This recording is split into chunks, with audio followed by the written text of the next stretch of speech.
Ladies and gentlemen, welcome to another episode of Two Shot Tuesday. It's Barry Nixon alongside the one and only, the master of ceremonies, the true prince of the holiday season. It's Jason Riley. Jay, great to see you. Before we go any further, yes, you look like you're about 14 years old, and it's quite amazing. Completely clean shaven. This is a departure for you, but you kept the hair a little bit longer up top. I love it. You look like you're straight out of an Archie comic. Please explain to me, what is that what you're doing next? You're doing a live action Archie? Yep.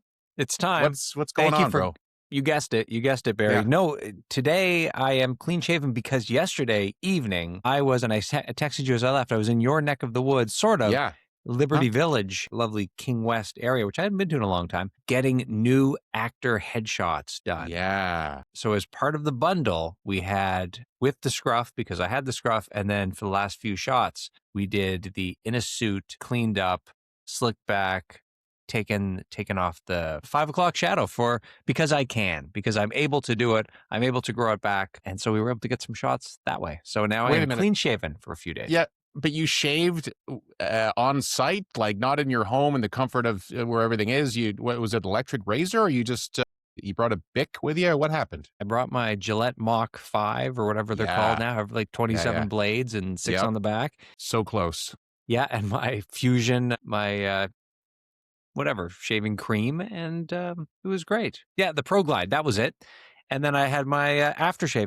Because that's what you do. I'm an actor. I had to bring so many wardrobe changes to get ready. I had hair product so I could put it in and style things up the way that I wanted to have it done, and trusting the photographer to style things up the way she was going to have it done. And soon, Barry, I'll have some actor headshots to run by you as I narrow down to my favorites. Because last time I had it done, we hadn't really reconnected yet, so you didn't get to participate in the friends and family favorite choice. So no, I certainly didn't. But rest assured you will. That is a grievous error that will be corrected on this round of actor headshots. Okay, well, that sounds like the perfect way to kick off our show with a toast.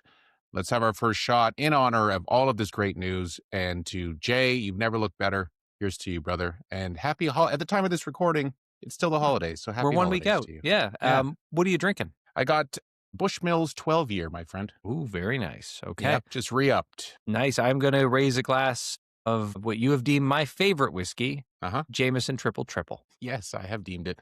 Cheers. Cheers. So the photographer also was the stylist. That's cool. Yeah, because she's a professional photographer, knows a lot about styling, and kind of helped me through that. I trust her judgment on outfits, what looks good on camera, that kind of stuff, because still photography is very different than the motion picture, as you know. But the biggest difference, it's still. You're actually still. So that's it. So it's not hidden in the name. It's there in the name. It's right up front. Still photography versus motion picture. So Barry, I can take you through more detail on that if you want to go deeper. You're an expert in both, as we know, and the audience already cannot wait for you to be on everyone's platform very soon. Can't say anything more than that, but I'm excited. We're excited.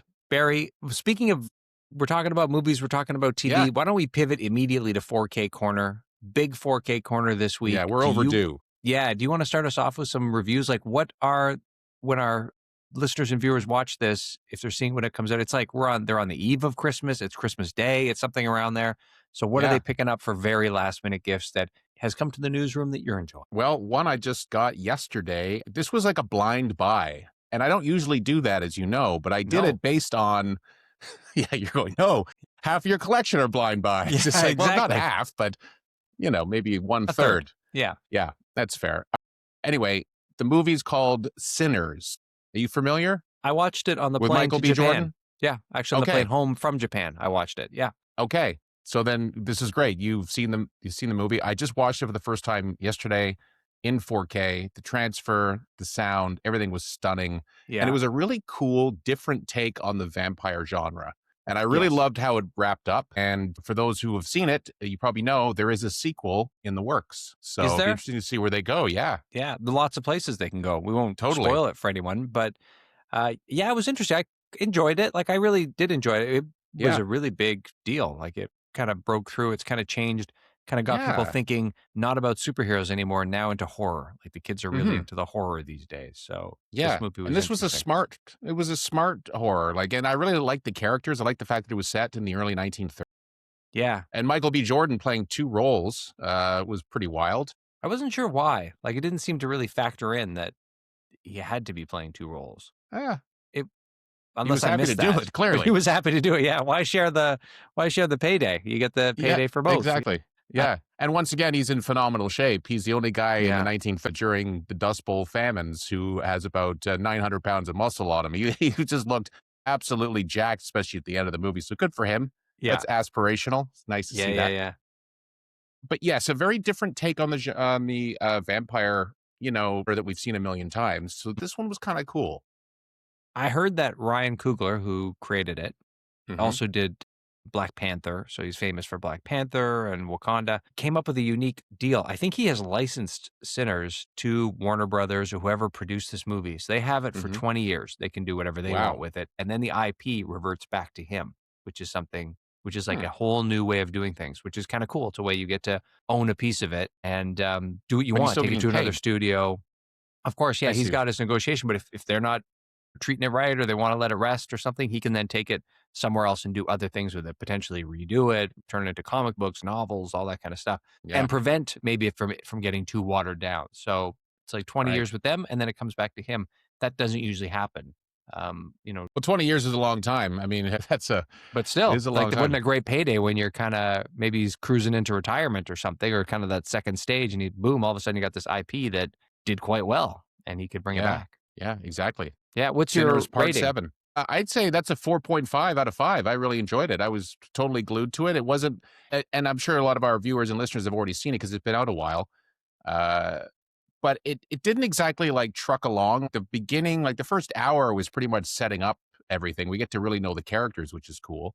And then that last hour is just that's when things get a little wild. Yes. And yeah, it's just some really great performances and some nice little, I wouldn't call them twists, but I did like how it wrapped up at the very last part of the movie. It was like, oh, that's really cool. You kind of saw one of the characters, fulfilling his dream, Yep. which was pretty cool. Yeah, that's right. Yeah. And really interesting to kind of see like where the movie, you don't think it's going to go the way that it goes. And I know a million people have talked about this movie Yeah. already, but Yeah. so we're kind of stating the obvious. But yeah, you really kind of set that first hour kind of sets you up. You're like, we're going to go down this path. And then it's just like Hmm. a really hard right or left. And that was cool. Not really spoiling anything when they're playing the music and you get all the different genres of music and they incorporate all the musicians from like different From time the periods. future as well. Yeah, Yeah. really cool. Yeah. Yeah. Anyway, getting back to the 4K aspect of it, Yeah. it looks sensational. It sounds amazing. Yeah. If you can get it at a deal, I would do it. Yeah, I was happy to. I think I got it for like $35 on Amazon. Okay. So I feel like Nice. that's a fair deal for a movie that definitely has some repeat value. Yeah. Terrific. Yeah. Great. What All about right. you? Your 4K corner, or do you want to do our next shot Let's first? do 4K corner. Then we'll do our shot, and then maybe we Okay. have time for rip from the headlines.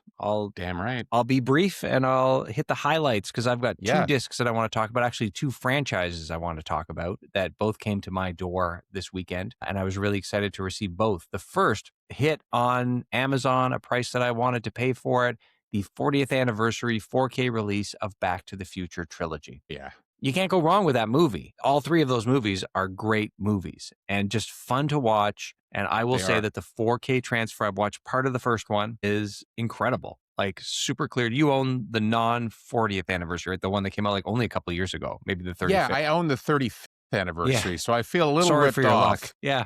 I feel like there's just some additional stuff in the 40, but they also have Yeah. individual steel books of this 40 release too. if Yeah, those I who looked at who are those. interested. Yeah, but the price just hit, I think it was like $58 or $55. I And mean, I you was like, can't beat that. yeah, that's a good price. I mean, I don't think I've owned it since DVD. Yep. Like I didn't No upgrade shit. to Blu-ray. So I'm enjoying it. It's great watching it. The first one with executive producer Aldo Roma, and we're gonna Mhm. make our way through that. So incredible transfer, like super clarity. This is the format to own it in. You get to sure. see the the threads on the coats and the detail, the bricks on the walls. That's what you want to Yeah, see the in all the different time lampposts, all the periods. stuff you want. Yeah. Yeah. So based on what I've seen so far, 4.5 out of 5. Great transfer. Great. Everything I wanted, and I knew the quality of the movie. Second franchise, straight from Arrow, purchased from their website Yes. in the US. My first direct purchase from Arrow. Yes. But second because Arrow purchase, right? second Arrow purchase. Yeah. Spawn being the first. This one, plenty of swag. The Teenage Mutant Ninja Turtles 90s trilogy. Wow. I'd seen 1, I'd seen 2, I've never seen 3. I've watched now the first movie again. Executive producer Aldo Roma watched that Saturday night, I believe, Friday or Saturday. How does it hold up? Great movie. Like, I really enjoy it. Lots of fun. It is a kid's movie, but it's dark and it's fun. Yep. The thing is, and it hasn't been released on Blu-ray.com. I haven't seen a review for it yet, but I've seen some on YouTube because I'm struggling with it, because what I don't appreciate is what some of the other reviewers appreciate. I'm not sure if they just really wanted to love it, but they didn't clean up the grain all that much. There are some scenes that are super cleaned up, and like you can tell they're wearing rubber turtle suits, which is kind of what you expect in a 4K. Like, it's almost cleaned up too much. But for the most part, like the really dark scenes, like it's kind of cloudy, and the deep blacks I didn't find there. But then I tuned in and I'm watching the reviews and they're going, this is what I love about it. It's exactly how I watched it on VHS. It triggers all my memories. And I'm like, but that's not what I want it for. I want grain. Spiffed up. Yeah. But all spiffed up. And so it's like they left, especially the faces, like April O'Neil's raincoat, the yellow raincoat, perfectly clear, but her face is kind of grained out. And then when it's all darkness, I found I didn't love it so much. Like, I don't think the transfer held up. It's Dolby Vision. There's an Atmos track, but it kind of took me out of it because I was looking for it to get better and better. And there were moments of super clarity. But have you found this? Have you found this with an Arrow release or anything? Yeah.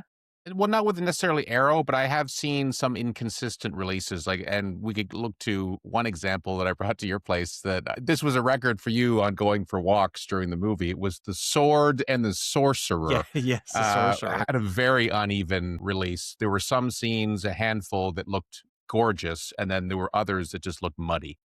Yeah. So that's, and they told I'm sad you, though, to hear that for Ninja Turtles. Yeah, I just found it was... You're right. They did warn us at the beginning that some of the film elements had been lost, or they'd been left in somebody's garage for 25 years and water damaged, whatever. You're right. They did preface it. They didn't do that, I guess, with Ninja Turtles by saying, hey, guys.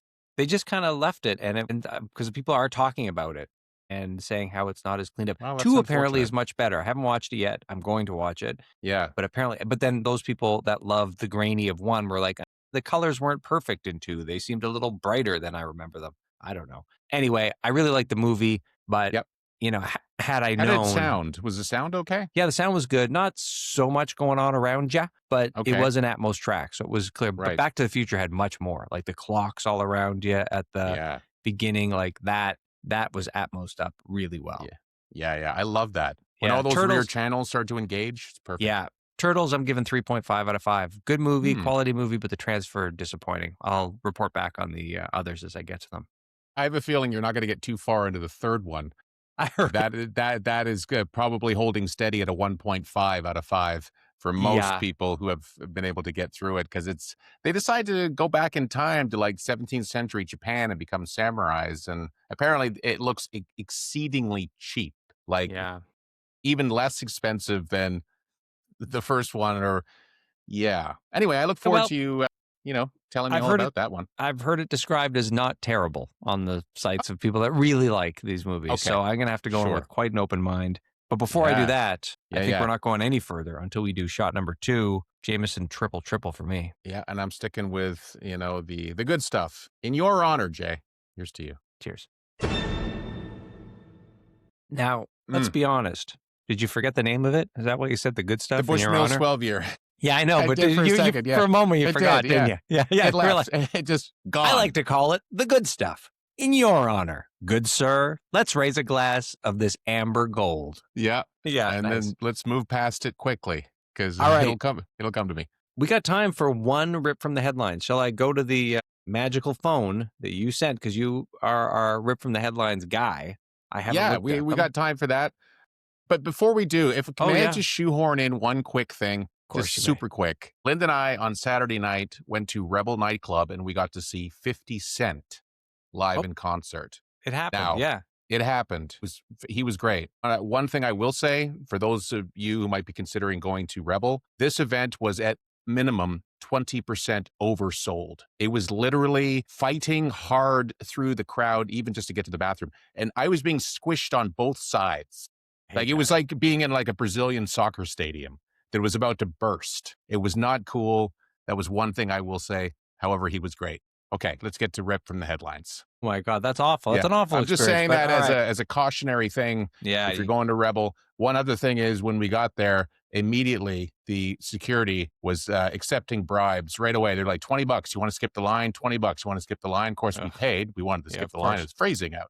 But it has this kind of air of scumminess as soon as you pull up there with stuff like that. And then it's like you can pay to get in faster, and then you get in there and then you're crushed because they sold at least 20% more than they should. Anyway, he was great, though. That's great. Well, I'm glad you enjoyed it. We've done a whole episode on 50 Cent not too long ago. That was a lot. Here we go. We're going to do this rip from the headlines, Barry. We do the headline. We give you the news. We only read the headline. We don't go any further beyond that. This one is The Ultimate Christmas Ghost Story, how 1980s horror The Woman in Black terrified Britain. Right. And they did a remake of that, I believe, with Daniel Radcliffe many years later. I've never heard of this movie. The Woman in Black? Yeah. Okay. Well, how did it terrify Britain, do you think? Well, I think it was only in Britain at the time. So that's probably part of why it just scared those folks. But, I think people were a lot easier to scare in the 90s, Jay, and especially around the holidays. They were the skittish. last thing you want. Yeah, they were skittish. Everyone's kind of on edge during the holidays. There's pressure. You got family dinners. You got to perform. This and that. You had no social media, no phones. You didn't know who was coming and going when anybody could knock on the door or call. It was very terrifying. But actually, what's funny that you say when back in the day when you used to get someone knocking at the door, it was kind of exciting and everyone would go to the door. And now if someone knocks at your door, no one's fucking, you're looking at the ring light or whatever, the ring camera. Yeah. You want to see who it is. You're like, who the hell is that? Yeah, exactly. Because nobody has any business coming up to a door or phoning you, for that matter, that you don't know and aren't expecting. Whereas that's very different. And maybe that's what made this the ultimate Christmas ghost story. That's like, why is it the ultimate? Did it take place at Christmas, The Woman in Black? Do you know? Apparently it did. It's very, very sure of yourself. You know what? We should check out the Daniel Radcliffe remake of The Woman in Black. Okay. When did they do that? I don't know. I believe it was in kind of the teens, if I'm remembering correctly. But I do remember that he was involved in that. I've never heard of it. It's not The Man in Black. I believe it is The Woman in Black. Okay. Even though it's Daniel Radcliffe. He wasn't in the Black. He wasn't The Woman in Black. He was a friend of or adjacent to The Woman in Black, scaring people as well, maybe. I guess. I don't know. I don't know. But that's why we don't go behind the headline or beyond the headline, Jay. Yes. So I think we got to it. Barry, here we are. Another great episode. A huge Fantastic. 4K review. If you guys are checking this out, our lovely listeners and viewers, Sinners, the Teenage Mutant Ninja Turtles trilogy. Look for a sale on that one. And Back to the Future. You're going to want to add all of those to your collection. Maybe check out The Woman in Black, either the original or the remake with Daniel Radcliffe. Sir Daniel Radcliffe. I know he's not, but maybe one day he will be. I think he's on the path. Yeah, this is good. Great. All right, Barry. Have a great week. We'll see you next week because we don't take a break through the Christmas holidays. We keep on going. We got to keep all of you entertained well into the new year. All right? Yeah, at least 18 minutes worth. And we're going to keep that promise all through 26. Take care. And if you're celebrating Christmas today, Merry Christmas. Merry Christmas. See ya. Bye. Thank you for listening to Two Shot Tuesday. The show is produced by Barry and I and edited by me. If you have yet to rate and review the show on Apple Podcasts, please take a second to do so now. It helps us grow, and it helps new audiences to find the show. You can find us on Facebook and Instagram at Two Shot Tuesday and on Twitter at Two Shot Tuesday Podcast. Stop by, give us a follow, leave us a comment, and share your favorite episodes. If you have a question you'd like featured on the show, you can send us a text at 647-486-4848. Thanks for listening. We'll see you next week.